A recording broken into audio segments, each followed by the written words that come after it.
कंकाली समीकरण संतुलित भी हो सकता है और असंतुलित। अब कहिए कि हमने आपको 1 kg चावल दिया, ये ले जाके हमारे घर दे देना। घर पर गए, पता चला बाबू आप कितना चावल भिजवाए थे, तो तसला तसली ये सब जब करिया हो जाता है तो उसको ले जाके हम क्या करते हैं, ठठेरा के यहाँ दे देते हैं।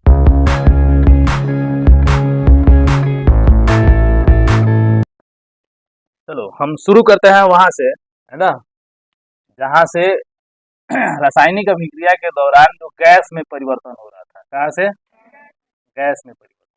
ठीक है, गैस में परिवर्तन हो रहा था। इसके लिए हमने क्या लिया था इसके लिए हमने क्या लिया था कि CaCO3, जिसको हम कहते हैं चूना पत्थर। बहुत सारा नाम बताए थे, चूना पत्थर, खड़िया, है ना, संगमरमर। ठीक है, तो इसको हम चूना पत्थर भी कहते हैं। कैल्शियम कार्बोनेट, कैल्शियम कार्बोनेट नाम है इसका, CO3 इसको कार्बोनेट पढ़ते हैं। क्या पढ़ते हैं? Carbonate ion. क्या है? कैल्शियम के साथ जब लग जाएगा ना तो इसका नाम हो जाएगा कैल्शियम कार्बोनेट। और कैल्शियम कार्बोनेट को जब हम गर्म करेंगे तो यह कली चूना और CO2 में क्या हो जाएगा? ब्रेक हो जाएगा। कली चूना और CO2 में ब्रेक हो जाएगा। आए समझ में? यह एक रिएक्शन जो था, यह अभिक्रिया जो था, एक वियोजन अभिक्रिया था, है ना जी। कौन सा अभिक्रिया था? अब वियोजन अभिक्रिया में यहाँ पर ऊष्मा दे रहा है, इसलिए यह क्या था? ऊष्मीय वियोजन। क्या था? ऊष्मीय वियोजन। अब हम यहाँ पे जांच कर रहे थे कि CO2 की जांच हम कैसे करेंगे कि यहाँ पर जो है ये गैस के रूप में निकल रहा है। तो इसके लिए हम क्या कहे थे कि CO2 को गैस को यदि हमको पता करना है कि गैस यहाँ से निकल रहा है तो हम इसको क्या करेंगे, है ना, एक बीकर लेंगे और बीकर में हम ले लेंगे क्या? बीकर में ले लेंगे CaOH2। क्या ले लेंगे? CaOH2। CaOH2 को कहते हैं कैल्शियम हाइड्रोक्साइड। इसको हम बुझा हुआ चूना भी कहते हैं। क्या कहते हैं? बुझा हुआ चूना भी कहते हैं।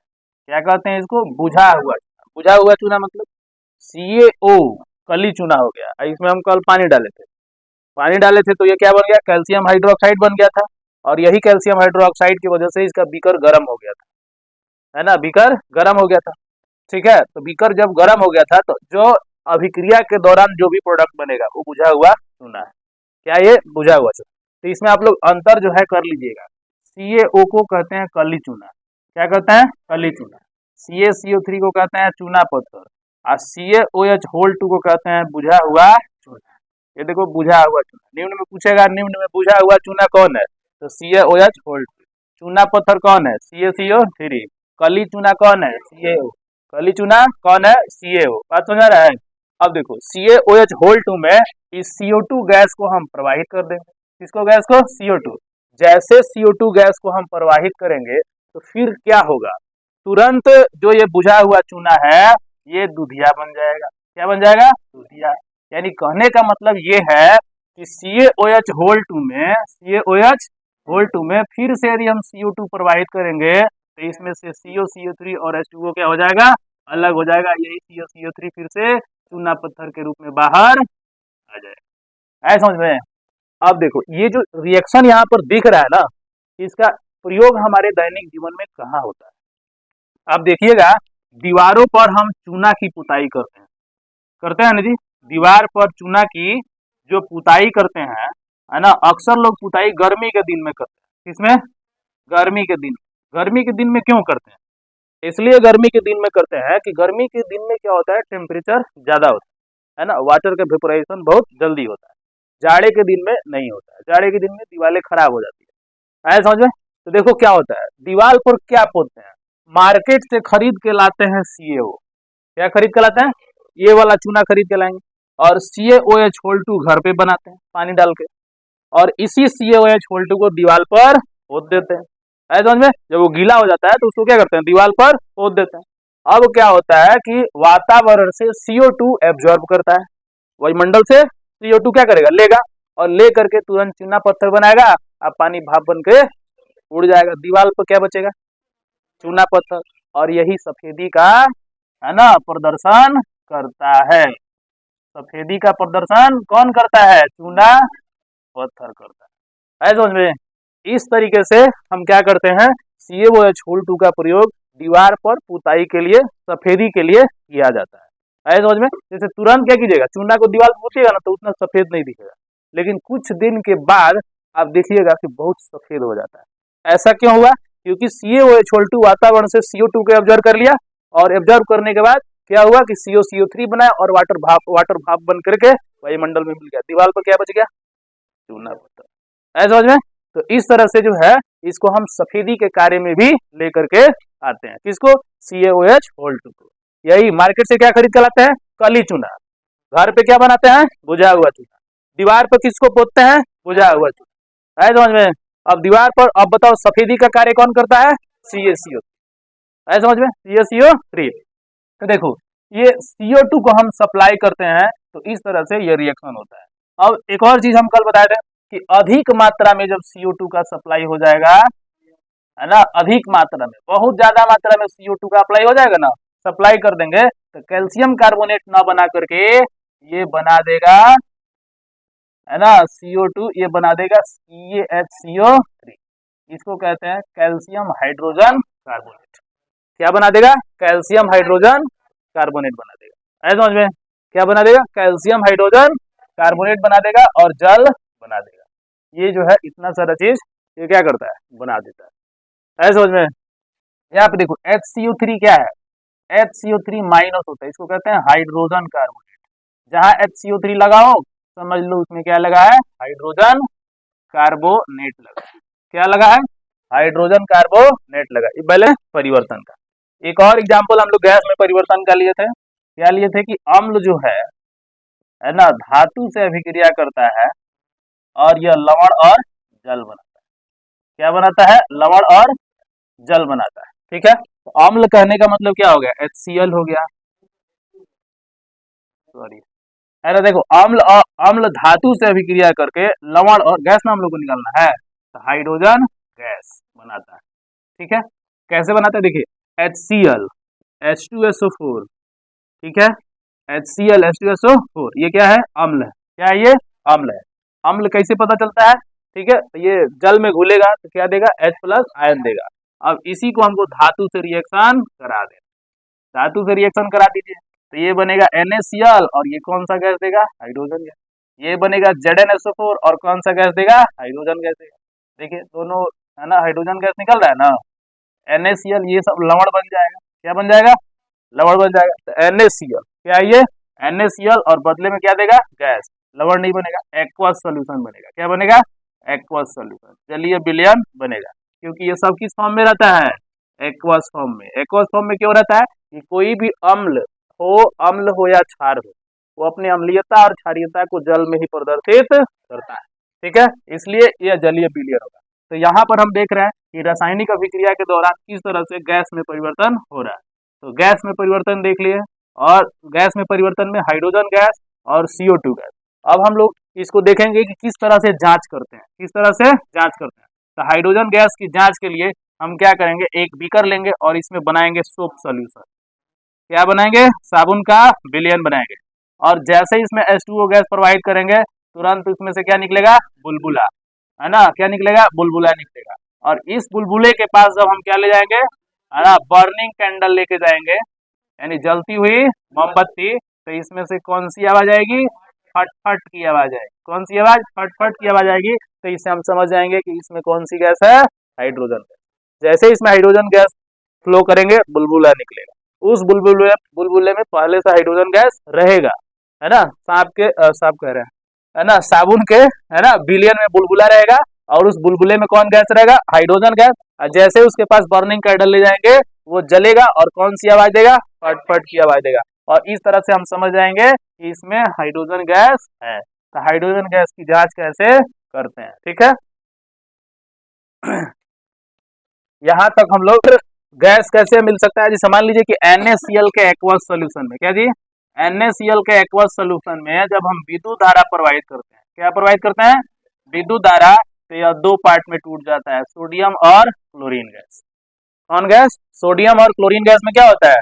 टूट जाता है। सोडियम और क्लोरीन गैस में टूट जाता है। देखो ये क्लोरीन क्या है? गैस है। क्या ये? गैस है। ये क्लोरीन क्या है? गैस है। तो यहाँ पर हम क्या देख रहे हैं, यदि है ना नमक के यानी साधारण नमक के जलीय विलयन, क्या कहेंगे इसको, साधारण नमक के जलीय विलयन में विद्युत धारा प्रवाहित करेंगे, है ना, विद्युत धारा प्रवाहित करेंगे तो इसके आयन अलग अलग हो जाते हैं, सोडियम अलग हो जाएगा और क्लोरीन अलग हो जाएगा। अब देखो ये क्लोरीन गैस क्या है, इसका यूज कहाँ करते हैं, क्लोरीन गैस का यूज कहाँ होता है बताइए। क्लोरीन गैस का यूज हम कर लेते हैं, है ना, पानी के शुद्धिकरण में, यानी पानी के अंदर जो बैक्टीरिया होते हैं ना, कौन, पानी के अंदर जो जीवाणु होते हैं, उनको जीवाणु को मारने के क्रम में क्लोरीन गैस का यूज किया जाता है, क्लोरीन गैस का यूज किया जाता है, और इसी प्रोसेस का नाम है क्लोरीनीकरण। क्या नाम है, क्लोरीनीकरण, है ना। जितना मतलब नदियों से समुद्र से जल जो है शहरों में सप्लाई होता है, तो उससे पहले उसका क्लोरीनीकरण कर दिया जाता है, ऐसा समझ में, सप्लाई यानी घरों तक सप्लाई करने से पहले उसमें क्लोरीन गैस डाल के उसमें उपस्थित बैक्टीरिया को मार दिया जाता है, और तब जो है लोगों को सप्लाई किया जाता है। इसी प्रोसेस का नाम क्या है, क्लोरीनीकरण। क्या नाम है, क्लोरीनीकरण, ऐसा समझ में। तो क्लोरीनीकरण कहने का मतलब क्लोरीन गैस का प्रयोग किया जाता है पानी के अंदर उपस्थित जीवाणु को मारने के क्रम में, ऐसा समझ में।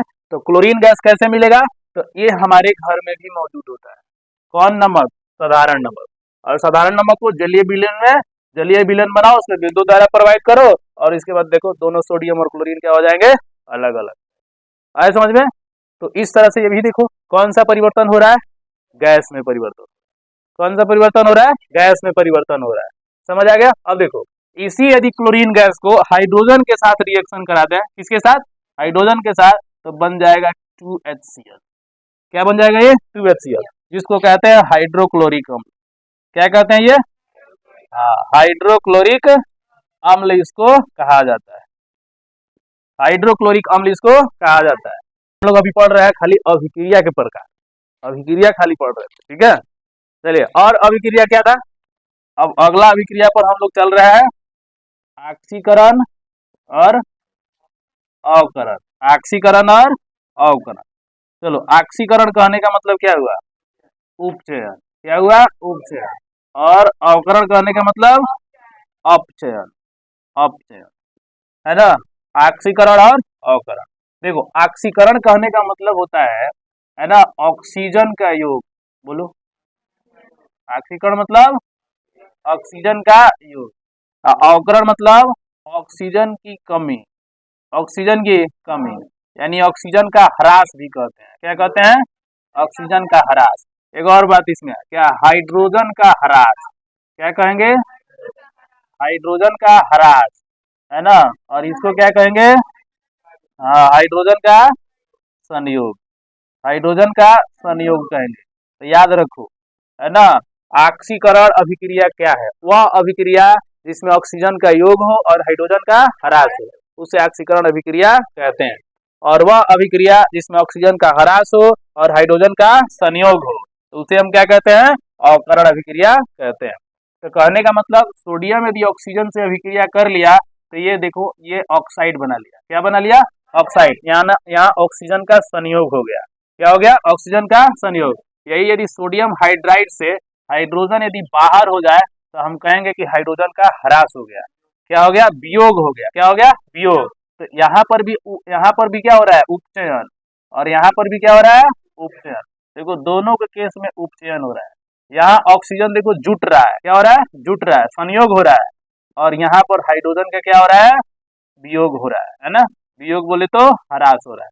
ये दोनों केस में यह कौन अभिक्रिया होगा, उपचयन होगा, ऐसा समझ में, क्या होगा, उपचयन, है ना। उपचयन में जैसे मान लीजिए जो श्वसन अभिक्रिया है, क्या है, श्वसन अभिक्रिया भी एक उपचयन अभिक्रिया है।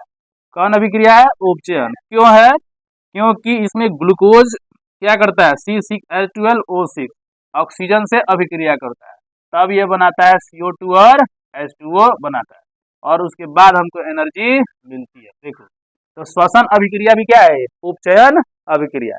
उपचयन का मतलब ऑक्सीजन का जुटना और हाइड्रोजन का हटना, है ना, याद रखो। वैसी रासायनिक अभिक्रिया जिसमें बोलो, हाँ, ऑक्सीजन का संयोग हो और हाइड्रोजन का ह्रास हो, उसी तरह से अवकरण अभिक्रिया होता है।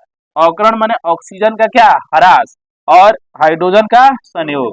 तो यदि मान लीजिए कि हम क्या करते हैं कि यहाँ पर नाइट्रोजन सोडियम में यदि हाइड्रोजन से रिएक्शन करा दें, ये बन जाएगा सोडियम हाइड्राइड। क्या बन जाएगा? सोडियम हाइड्राइड बन जाएगा। तो यहाँ बताओ हाइड्रोजन जुट रहा है, देखो सोडियम के साथ हाइड्रोजन क्या हो गया? जुट गया। तो यहाँ पर हम क्या करेंगे? हाइड्रोजन का संयोग हो रहा है। क्या हो रहा है? हाइड्रोजन का संयोग हो रहा है, इसलिए अपचयन है। क्या ये अपचयन है? यदि मान लीजिए कि ये मैग्नीशियम ऑक्साइड है, क्या ये मैग्नीशियम ऑक्साइड है। अब मैग्नीशियम ऑक्साइड को यदि हम तोड़ दें तो मैग्नीशियम प्लस ऑक्सीजन में टूट जाएगा ना जी। तो मैग्नीशियम ऑक्सीजन में टूट गया तो इसका मतलब यहाँ पे क्या हो रहा है? ऑक्सीजन का ह्रास हो रहा है। ह्रास हो रहा है तभी ये क्या है? अपचयन अभिक्रिया। क्या है ये? अपचयन अभिक्रिया। है समझ में? क्या है ये? अपचयन अभिक्रिया। यदि मान लीजिए Cu2O है, यदि Cu प्लस O2 में ये क्या हो गया? बाहर हो गया। Cu से Cu2O से ऑक्सीजन बाहर हो गया, तो यहाँ पे देखिए ऑक्सीजन का क्या हो रहा है? ह्रास हो रहा है। ऑक्सीजन का ह्रास हो रहा है। ऑक्सीजन का ह्रास हो रहा है तब ये क्या होगा बताइए? तब ये क्या होगा?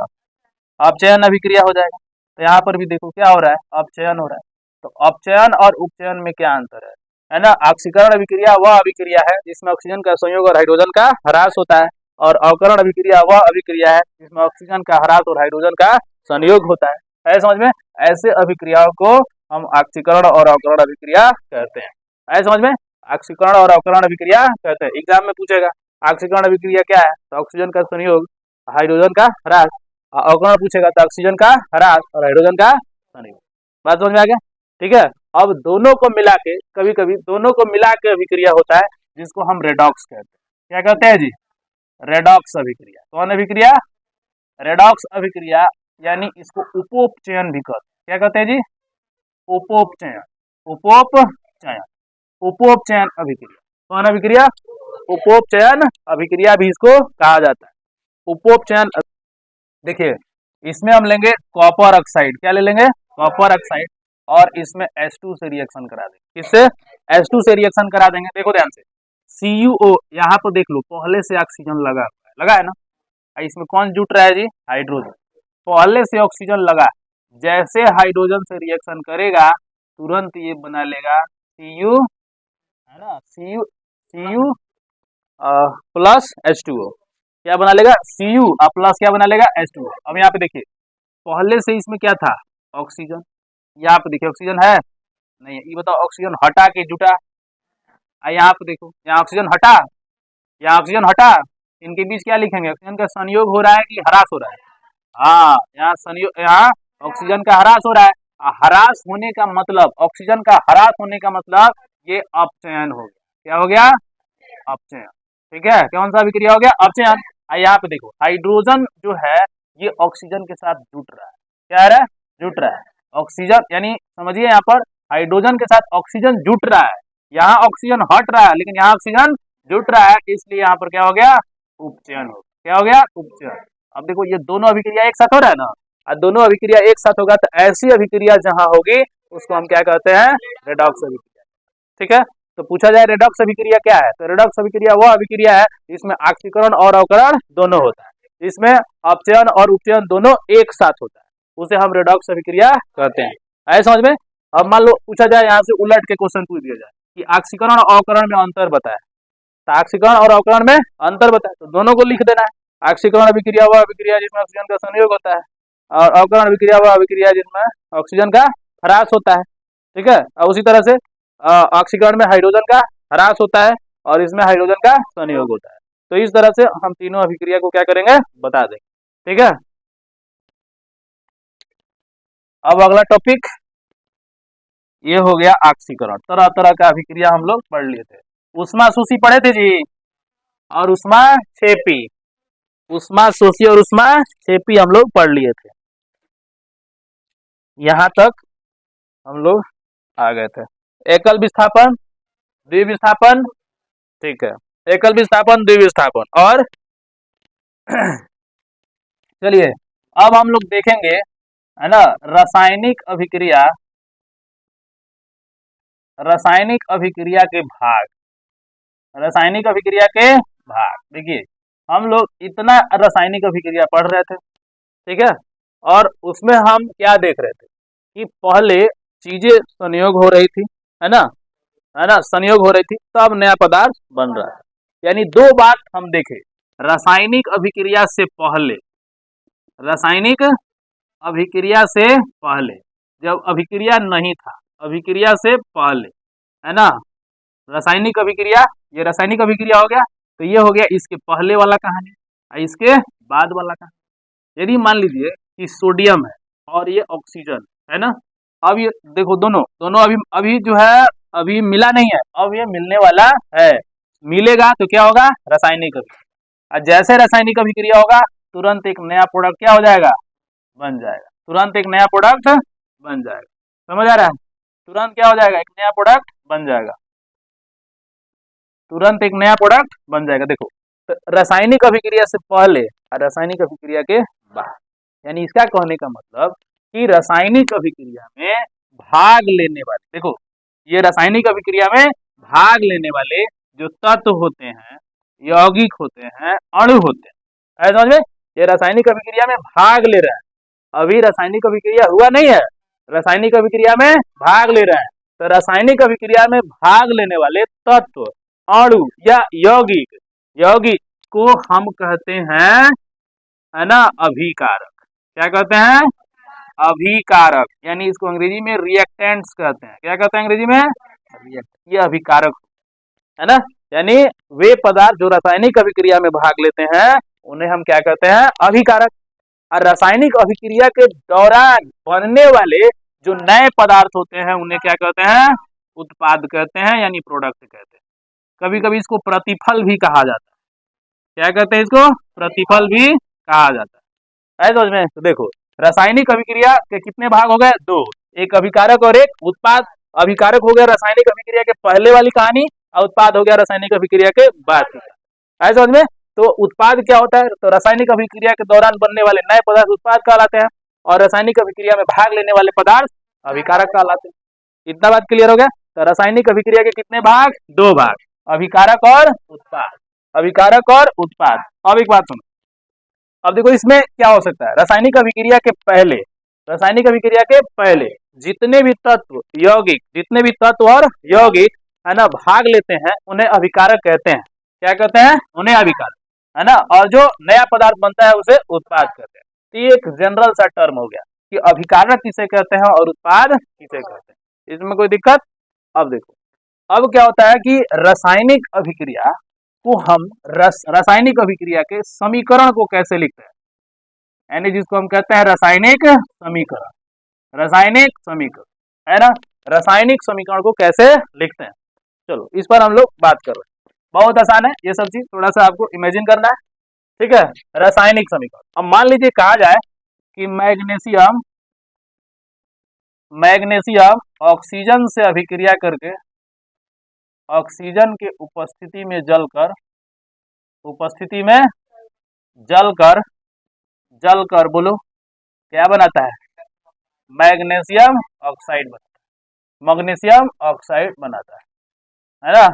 देखिए अब ये कहा जाए कि ये क्या लिखा हुआ है, तो ये हम कहेंगे ना कि रासायनिक अभिक्रिया का ये कथन है, बात मत करो, रासायनिक अभिक्रिया का ये क्या है, कथन है ना, रासायनिक अभिक्रिया का ये कथन है। क्या है कथन, कि मैग्नीशियम ऑक्सीजन के उपस्थिति में जलकर मैग्नीशियम ऑक्साइड बनाता है, मैग्नीशियम ऑक्साइड बनाता है। अब मैं यहाँ से आपसे पूछने वाला हूँ कि बताइए इस कथन के अनुसार आप क्या समझ पा रहे हैं कि इसमें अभिकारक कौन है, मैग्नीशियम और ऑक्सीजन, मैग्नीशियम और ऑक्सीजन। तो ये कॉन्सेप्ट रखना है कि जो अभिकारक होते हैं मैग्नीशियम और ऑक्सीजन, है ना, और जो उत्पाद होते हैं, उत्पाद कौन है, मैग्नीशियम ऑक्साइड, मैग्नीशियम ऑक्साइड, ठीक है।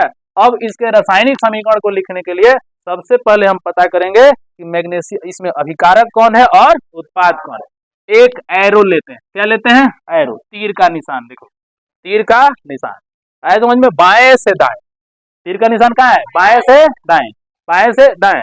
ये तीर का LHS वाला भाग हो गया और ये RHS वाला भाग हो गया, है ना, देखो कैसी वीडियो चल रहा है, ठीक है। LHS वाला भाग हो गया और RHS वाला भाग हो गया। अब देखो LHS वाला भाग, RHS, अब LHS वाला भाग में जितने अभिकारक होंगे, है ना, सबको हम प्लस करके लिख देते हैं। बोलो क्या क्या है, मैग्नीशियम है, मैग्नीशियम, और कौन है जी, ऑक्सीजन है। इसको प्लस करके क्या करो, लिख दो। अब प्लस करके लिखो, ये LHS वाला भाग हो गया। तो LHS वाला भाग में हमने किसको लिखा, अभिकारक को। कौन कौन रासायनिक अभिक्रिया में भाग ले रहे हैं उसको मैंने LHS में लिख दिया, है ना। इसको कहते हैं ना, ये एरो का सिर है और ये पूंछ है। क्या है, पूंछ है। पूंछ के तरफ अभिकारक और सिर के तरफ उत्पाद लिखा। अब उत्पाद क्या बन रहा है, मैग्नीशियम ऑक्साइड। मैग्नीशियम ऑक्साइड बन रहा है। तो सब लोग जरा इस चीज को समझेंगे, मैग्नीशियम ऑक्साइड बन रहा है। तो ये क्या बन गया, उत्पाद ना, क्या बन गया। अब देखो ये एक रासायनिक समीकरण, लेकिन ये रासायनिक समीकरण ये ओरिजिनल नहीं है, इस शब्दों का समीकरण है। किसका समीकरण है, इसीलिए हम कहेंगे कि यह रासायनिक समीकरण का शब्द समीकरण है। कौन समीकरण है जी, शब्द समीकरण है। अभी रासायनिक समीकरण हम नहीं लिखे हैं, है ना। अब हम क्या करेंगे, यदि इस रासायनिक अभिक्रिया में भाग लेने वाले अभिकारक और उत्पादों को उनके रासायनिक सूत्रों द्वारा यदि व्यक्त करें, किसको द्वारा, रासायनिक सूत्रों द्वारा यदि व्यक्त करें, तो अब जो समीकरण मिलेगा वो क्या कहलाएगा, रासायनिक सूत्र। देखिए मैग्नीशियम का रासायनिक सूत्र Mg, ऑक्सीजन का O2 और एरो दे दीजिए तो मैग्नीशियम ऑक्साइड क्या बन गया, MgO।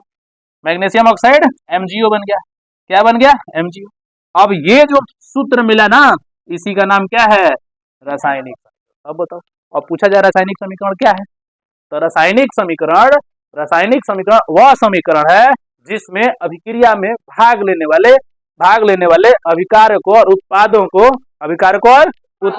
है ना, अभिकारकों और उत्पादों को क्या करते हैं, रासायनिक सूत्रों द्वारा व्यक्त करते हैं। तो यह बना समीकरण क्या कहलाता है, रासायनिक समीकरण।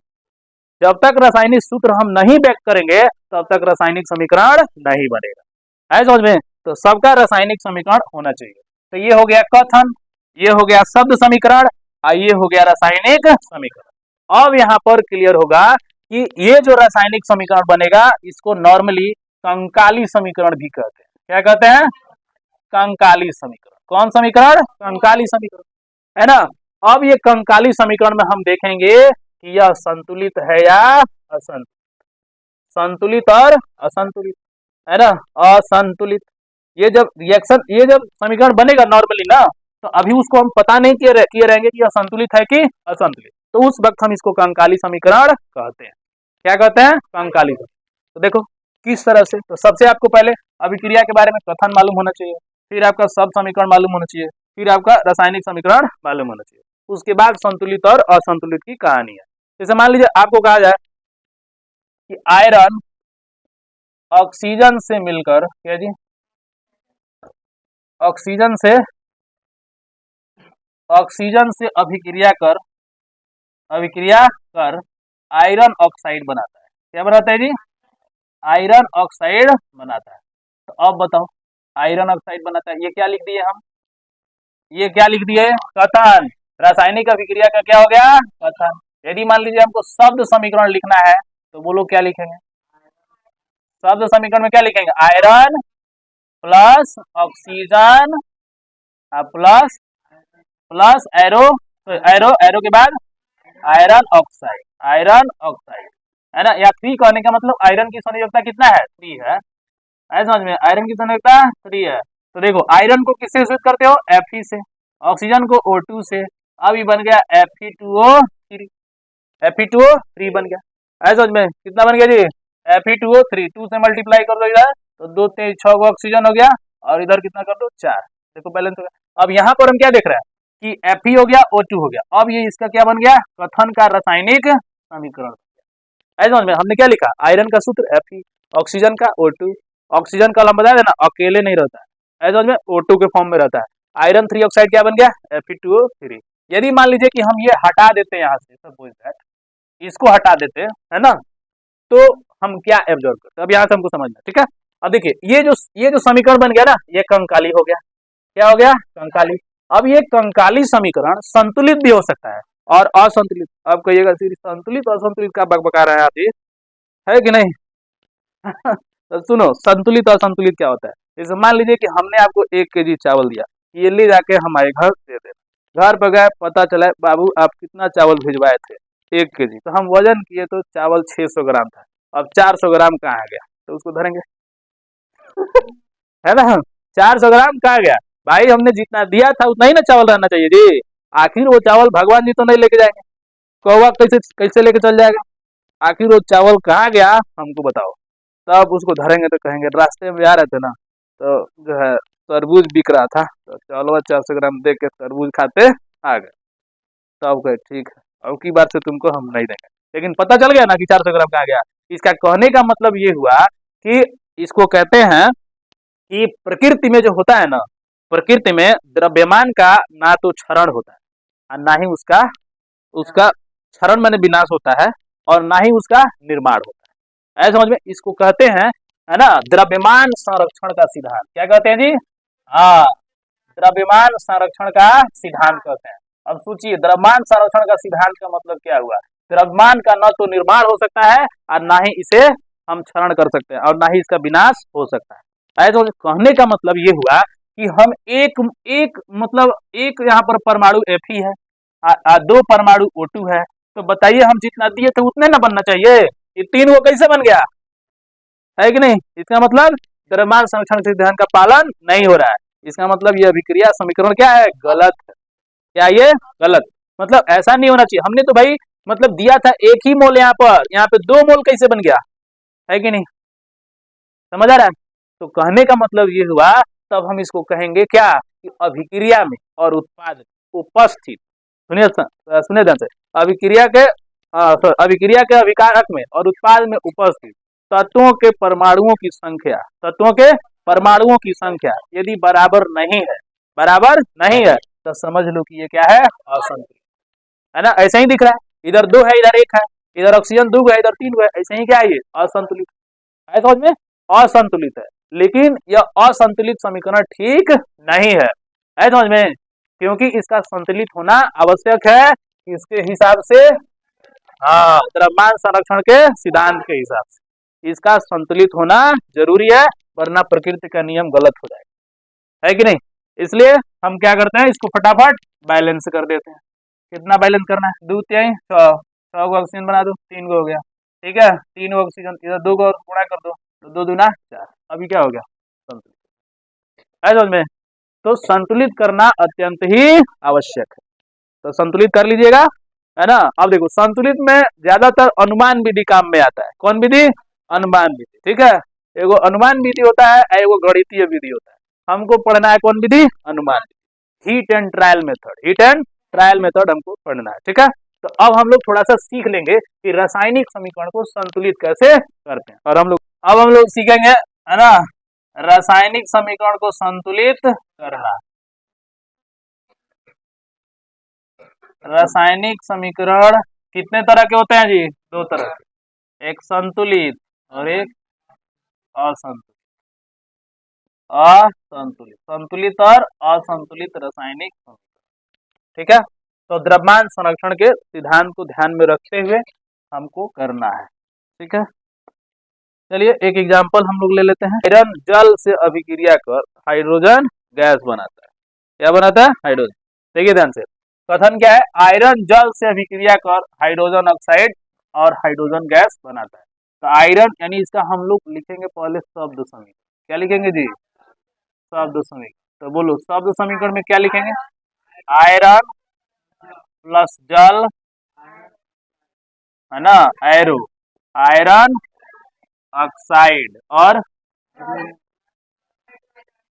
Plus hydrogen gas, hydrogen hydrogen लिख, हाइड्रोजन गैस, ठीक है। चलिए, अब ये हो गया शब्द समीकरण, शब्द समीकरण। अब बताइए क्या लिखेंगे? कंकाली समीकरण यानी रासायनिक समीकरण। क्या लिखेंगे? रासायनिक समीकरण।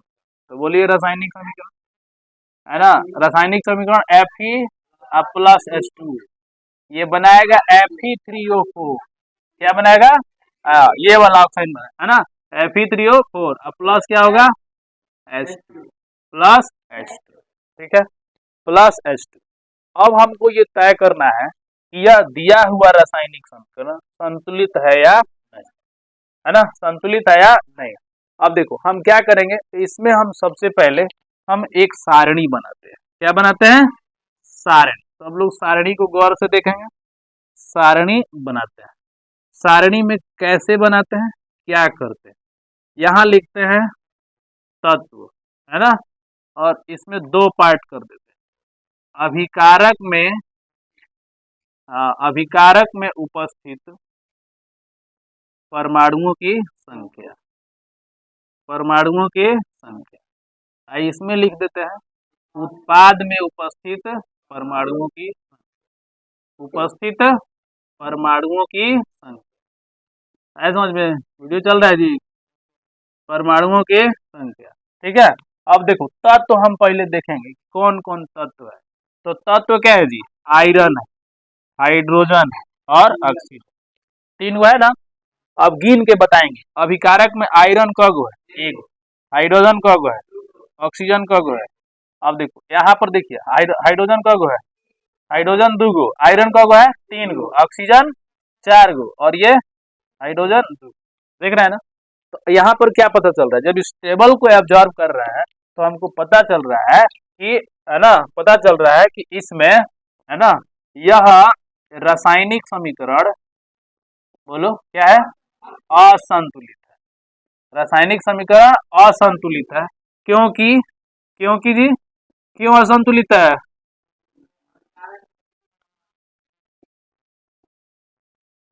क्यों असंतुलित है, देखिए क्योंकि इसमें, क्योंकि इसमें अभिकारकों में उपस्थित, अभिकारकों में उपस्थित उपस्थित परमाणुओं की संख्या, परमाणुओं की संख्या, है ना, परमाणुओं की संख्या उत्पाद में, उत्पाद में उपस्थित परमाणुओं की संख्या के बराबर नहीं है, उपस्थित परमाणुओं की संख्या के बराबर नहीं है, परमाणुओं की संख्या के बराबर नहीं है ना, संख्या के बराबर नहीं है ना, समझ आ गया। अतः अतः यह रासायनिक समीकरण को संतुलित करना आवश्यक है ना। इसके बाद हमको ये क्लियर हो जाना चाहिए भाई, असंतुलित है तो इसको समीकरण को संतुलित करना आवश्यक। अब इसको संतुलित हम कैसे करें, संतुलित करने का तरीका क्या है, तो हम लोग इसे अनुमान विधि से करें।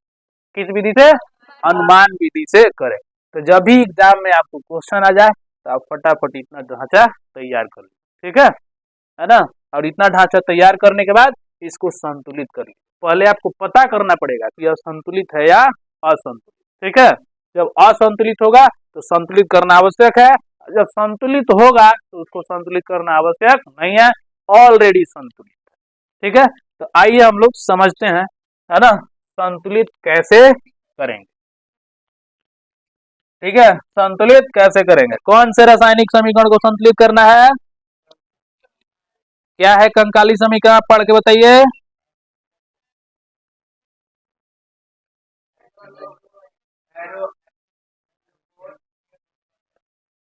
प्लस H2, ठीक है।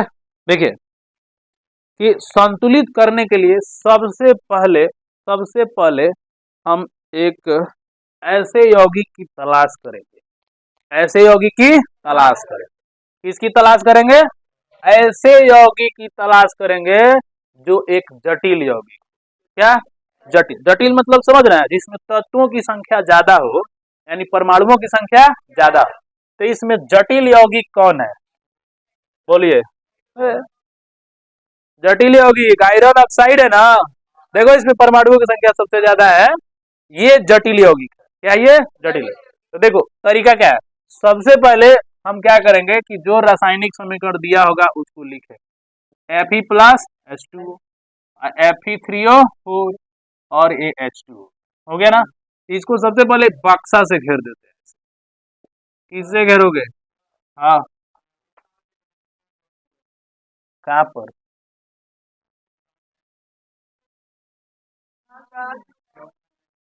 कहाँ पर, इसमें, यहाँ पे का वो लिखा गया है, हाइड्रोजन का गो है, अच्छा उल्टा लिखा गया क्या, हाइड्रोजन 2 गो, ऑक्सीजन 4, अच्छा ठीक है, ऑक्सीजन 2 गो, हाइड्रोजन। देखिए अब यहाँ पे देखिए है ना। ये गौर से देखिए, आयरन और ये सबको हम क्या करेंगे, ब्रैकेट से घेर घेर दिया। अब हम इसमें चुनेंगे जटिल यौगिक। कौन यौगिक जी? जटिल यौगिक कौन है? Fe3O जटिल यौगिक हो गया ना। अब चलो, अब इसमें जटिल यौगिक में देखेंगे, जटिल यौगिक में भी किसकी संख्या ज्यादा है? ऑक्सीजन। किसकी संख्या ज्यादा? ऑक्सीजन की। तो ऑक्सीजन यहाँ पे कितना है? 4 गो। अब इसमें देखिए उत्पाद में, ये किसमें है? उत्पाद की बात कर रहे हैं हम, है ना। इसमें ऑक्सीजन कितना है? एक गो है। कै गो है? तो बोलो, एक गो है ना ये। तो इसको बराबर करने के लिए, ऑक्सीजन को बराबर करना है, तो इसमें हमको कितने से मल्टीप्लाई करना पड़ेगा? 4 से। देखो ध्यान से, यानी जटिल यौगिक जो है ये उत्पाद का हिस्सा है। किसका हिस्सा है? उत्पाद। इसमें ऑक्सीजन की संख्या कितनी है? 4 है। तो जब हम तुलना करेंगे अभिकारक में तो पता चलेगा ऑक्सीजन एक ही है, वो भी किसमें? H2O वाले हिस्से में, है ना। यदि हम इसमें 4 से गुणा कर दें, इस बॉक्स के बाहर क्या लिख देंगे? 4। तो जब 4 लिख देंगे यहाँ पर, तो पता चलेगा कि ऑक्सीजन जो है बैलेंस हो गया। ऑक्सीजन क्या हो गया? बैलेंस हो गया, है कि नहीं। और लेकिन ऑक्सीजन तो बैलेंस हो गया, लेकिन हाइड्रोजन कै गो हो गया? 8 गो। 4 दूना 8। आज ये हो गया अभिकारक का हिस्सा। अब देखेंगे उत्पाद में हाइड्रोजन कितना है? 2 गो। तो फिर ये 8 बनाने के लिए इसको भी तो 8 करना पड़ेगा ना। तो इसका मतलब Fe, इसको ऐसे ही लिखते जाएंगे 4H2O, है ना। इसको भी ऐसे ही लिखते जाएंगे Fe3O4, और यहाँ पर किससे गुणा कर देंगे? 4 से। ठीक है। अब कहिएगा सर हाइड्रोजन ऑक्सीजन दोनों बैलेंस, बच क्या गया? आयरन। अब देखो आयरन का गो है? 3 गो। इधर देखेंगे तो आयरन का गो है? 1 गो। तो अब बताओ इधर से कितना मल्टीप्लाई करना पड़ेगा? 3 से। 3 से मल्टीप्लाई करेंगे, है ना। उसके बाद एब्जॉर्ब करेंगे, है ना। उसके बाद एब्जॉर्ब करेंगे तो हम क्या देखेंगे बताइए, है ना, कि यह समीकरण संतुलित है कि नहीं। तो इसको हम टेबल वाली बक्सा बक्सी हटा देंगे, लिखेंगे यहाँ पर अभिक्रिया क्या बन जाएगा, इसलिए संतुलित, संतुलित समीकरण। तो संतुलित समीकरण क्या बन गया जी? बोलिए, संतुलित समीकरण 3Fe plus 4H2O arrow Fe3O4 plus 4H। अब चेक करके देख लो, है ना। अब आप चेक करके देखिए, इसमें Fe है, हाइड्रोजन है और ये ऑक्सीजन है। अभिकारक में देखिए, है ना, अभिकारक और उत्पाद। फिर से एक बार टेबल बना लेंगे और चेक कर लेंगे। अभिकारक में देखिए Fe का गो है? Fe का गो है? 3 गो। हाइड्रोजन का हो गया जी 8 गो, ऑक्सीजन का हो गया 4 गो। इधर मिला लो, इधर कितना है? इधर 3, है ना। हाइड्रोजन का हो गया 8 गो, ऑक्सीजन का हो गया 4। देखो, अभिकारक में उपस्थित तत्वों के परमाणुओं की संख्या उत्पाद में उपस्थित तत्वों की परमाणुओं की संख्या के बराबर। अब बराबर है, इसका मतलब हमारा अब रासायनिक समीकरण क्या हो गया? यही खेला है। भारी है नहीं, एग्जाम में बहुत हल्का क्वेश्चन आता है। ठीक है, हम इस चैप्टर को हम लोग खत्म कर लें, लेकिन आइए फिर से एक बार आप लोग को अगला भी दोहरा देते हैं, है ना। ऑक्सीकरण के अनुप्रयोग।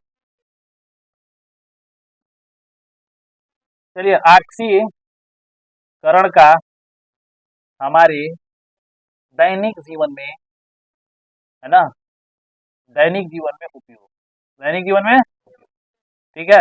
यानी हमको कहाँ ये दिखता है ना।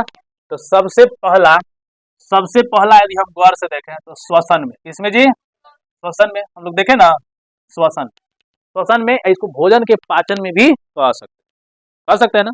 श्वसन में या चाहे भोजन के पाचन में ऑक्सीकरण अभिक्रिया का उपयोग होता है। ठीक है, जैसा कि हम क्या देखें, श्वसन में ग्लूकोज, है ना जी, ग्लूकोज और ऑक्सीजन ये मिलता है ना, आपस में संयोग करता है और बनाता है जल तथा कार्बन डाइऑक्साइड। जल और कार्बन डाइऑक्साइड बनता है। अब बदले में क्या देता है जी? ऊर्जा। बदले में ऊर्जा देता है। ऊर्जा बोले तो ऊर्जा देता है। ठीक है, अब देखो, अब ये श्वसन अभिक्रिया में यूज हो रहा है। अब देखिए यहाँ पे ऊर्जा दे रहा है, तो बताइए उष्मा शोषी है कि उष्मा छिपी है? शोषी माने सोखने वाला, छिपी माने फेंकने वाला। याद कर लीजिए, तो इसमें ऊर्जा फेंक रहा है तो कौन सी हो गया? छिपी। है समझ में? किसके उपस्थिति में होता है ये, है ना, ऑक्सीजन के उपस्थिति। देखो हो गया कि नहीं हो गया? ठीक है, चलो बताओ, ये अभिक्रिया हमारे कोशिका के किस भाग में होता है? माइटोकॉन्ड्रिया, है ना, कहाँ पर? माइटोकॉन्ड्रिया में होता है। ठीक है, तो यहाँ पे देखिए ये ग्लूकोज हो गया C6H12O6 प्लस ऑक्सीजन, सीधे ये मिलेगा, है ना, CO2 और H2। ठीक है, और प्लस क्या मिलेगा? ऊर्जा, है ना, बैलेंस कर रही है 6-6, कोई दिक्कत नहीं। ठीक है ना, आया में CO2 और H2O मिल गया। बात समझ आ रहा है? तो देखो, तो ये क्या हो गया? श्वसन में इसका यूज हो गया। दूसरा यूज बताइए। चलो दूसरा हम चलो संक्षारण समझ लेते हैं। संक्षारण, संक्षारण क्या होता है जी?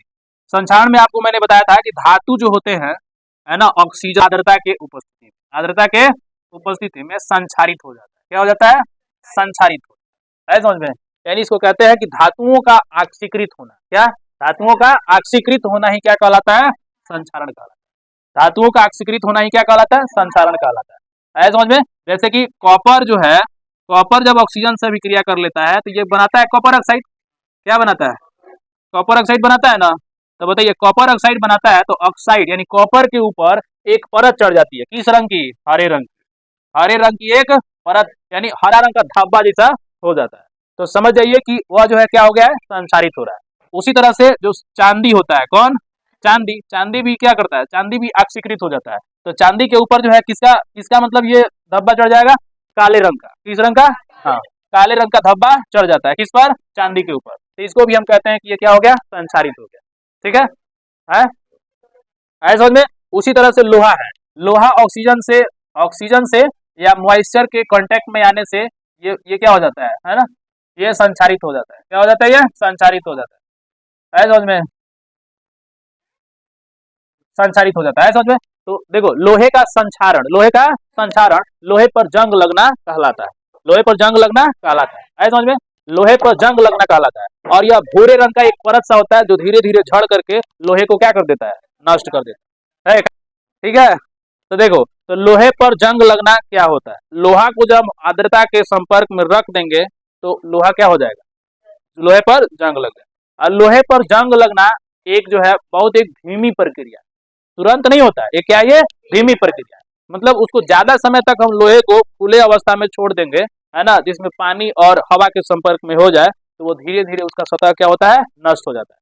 भूरे रंग का उस पर छिद्र छिद्र जैसा स्ट्रक्चर बन जाता है और उसका सतह जो है धीरे धीरे क्या होता है? झड़ जाता है ना। और इस तरह से मतलब हर साल कितना टन लोहा जो है खराब हो जाता है। समझ में? तो लोहे को बचाने के लिए, किससे? जंग से बचाने के लिए सबसे पहला काम लोहे पर क्या कर देते हैं? पेंट कर देते हैं। लोहे पर पेंट कर देते हैं। समझ में? और दूसरा बात, या तो उसका गैल्वेनाइजेशन कर देते हैं, जस्तीकरण कर देते हैं। जस्तीकरण कौन प्रक्रिया है? जस्तीकरण वह प्रक्रिया है जिसमें लोहे के ऊपर जिंक की एक परत चढ़ा दी जाती है, जिससे लोहा जंग लगने से क्या होता है? बच जाता है। लोहा जंग लगने से बच जाता है। तीसरा काम जिसको हम इलेक्ट्रोप्लाटिक कहते हैं, विद्युत लेपन। विद्युत लेपन में क्या होता है कि लोहे के ऊपर एक परत सी, जैसे स्टेनलेस स्टील देखे हो, है ना, तो स्टेनलेस स्टील अलग चीज हो गया, है ना, वो बर्तन वाली कहानी हुई। लेकिन हम क्या करते हैं, एक जो है परत जो है किसी भी धातु का एक परत हम किसी लोहे के ऊपर चढ़ा देंगे, है ना, जिसको हम इलेक्ट्रोप्लाटिंग विद्युत लेपन कहते हैं। और इस तरह से वह जंग लगने से क्या होता है? बच जाता है, जिसको एनोडीकरण भी कहते हैं। और इसके बाद से एक और उपाय है, जैसे या तो उसको मिश्र धातु बना दो। क्या बना दो? मिश्र धातु। जैसे स्टेनलेस स्टील एक मिश्र धातु है। आप लोग स्टील के जगह पर आप लोहा का बर्तन यूज कीजिएगा तो लोहा का बर्तन कुछ ही दिन में क्या हो जाएगा? खराब हो जाएगा। इसीलिए मिश्र धातु बना देते हैं। तो स्टेनलेस स्टील क्या है? एक मिश्र धातु। तो स्टील का बर्तन हम लॉन्ग टाइम तक क्या कर लेते हैं? यूज कर लेते हैं। तो जब भी हमको लोहे को जंग से बचाना है तो 4 पॉइंट आपको याद रहना चाहिए। उसका जस्टीकरण कर दो, पेंट कर दो, चाहे मिश्र धातु बना दो, अच्छा है विद्युत लेपन कर दो। 4 बात आपको याद रहना चाहिए। 4 बात, पहला बोलो जस्टीकरण, दूसरा विद्युत लेपन, तीसरा एनोडीकरण, वही हो गया विद्युत लेपन, तीसरा बोलो पेंट, चौथा बोलो मिश्र धातु में कन्वर्जन। ठीक है, तो मिश्र धातु में कन्वर्ज कर देंगे तो क्या हो जाएगा? ठीक है। और एक और चीज, ऑक्सीकरण का हमारे दैनिक जीवन में और कहाँ यूज है ना, और कहाँ यूज है तो हम देख सकते हैं कहाँ पर? दहन में। कहाँ पर? दहन में, है ना? दहन में। दहन के बारे में मैंने आपको क्या बताया था कि कोई भी जब पदार्थ जलता है तो यह प्रक्रिया दहन कहलाती है ना? दहन कहलाती है। दहन वह प्रक्रिया है जिसमें कोई पदार्थ जलता है समझ में। और जलने वाले पदार्थ को दहनशील पदार्थ कहते हैं, जो नहीं जलता है उसे अदहनशील पदार्थ कहते हैं, है समझ में। अब देखो, जलने वाले पदार्थ दहनशील होते हैं। क्या होते हैं? दहनशील। लेकिन कोई भी पदार्थ जब जले और जल करके उष्मा और प्रकाश उत्सर्जित करे, उष्मा और प्रकाश उत्सर्जित करे, तभी वो असली ज्वलनशील पदार्थ है समझ में। उष्मा और प्रकाश उत्सर्जित होना चाहिए। क्या होना चाहिए? उष्मा और प्रकाश उत्सर्जित होना चाहिए। बात समझ में आ रहा है? क्या होना चाहिए? उष्मा और प्रकाश उत्सर्जित होना चाहिए। उष्मा और प्रकाश उत्सर्जित नहीं होगा तो फिर इसका मतलब पदार्थ जला ही नहीं, पदार्थ जला ही नहीं। बात समझ में आ गया? इतना तक क्लियर हो गया? अब देखो, जलने के लिए ऑक्सीजन की जरूरत होती है। इसको हम क्या कहते हैं? जिसको हम दहन का पोषक पदार्थ कहते हैं। दहन का पोषक पदार्थ नाइट्रोजन भी हो सकता है, ऑक्सीजन भी हो सकता है, लेकिन सबसे अच्छा पोषक पदार्थ किसको माना जाता है? ऑक्सीजन को माना जाता है समझ में। तो दहन की क्रिया में भी ऑक्सीकरण का उपयोग है, श्वसन की क्रिया में भी ऑक्सीकरण का उपयोग है ना? संक्षारण की क्रिया में भी ऑक्सीकरण का उपयोग है। देखो, कभी कभी संक्षारण अच्छा होता है, कभी कभी संक्षारण खराब होता है। लोहे पर संक्षारण हो जाए तो वो खराब हो गया, है समझ में। चांदी पर संक्षारण हो जाए, है ना, और चाहे सोने पर संक्षारण हो जाए तो ये खराब नहीं होता। ये तो खैर ऑक्सीजन से अभिक्रिया करते ही नहीं है, बस एक धब्बा जैसी परत बना लेते हैं, जो क्या करते हैं ना, उसको खराब होने से बचा देते हैं। उसी तरह एल्युमिनियम होता है, एल्युमिनियम के ऊपर भी धब्बा लग जाएगा ना, मतलब इस तरह का ऑक्सीकरण हो जाएगा तो एल्युमिनियम की परत खराब होने से बच जाती है। इसीलिए देखो, तसला तसली ये सब जब करिया हो जाता है तो उसको ले जाके हम क्या करते हैं? ठठेरा के यहाँ दे देते हैं। अब वो क्या करता है, उसको धातु थोड़े खराब होगा जी, वो खराब नहीं होता है, बस एक काला धब्बा हो जाए, फिर ले जाएगा, पिघलाएगा और दूसरा बर्तन बना करके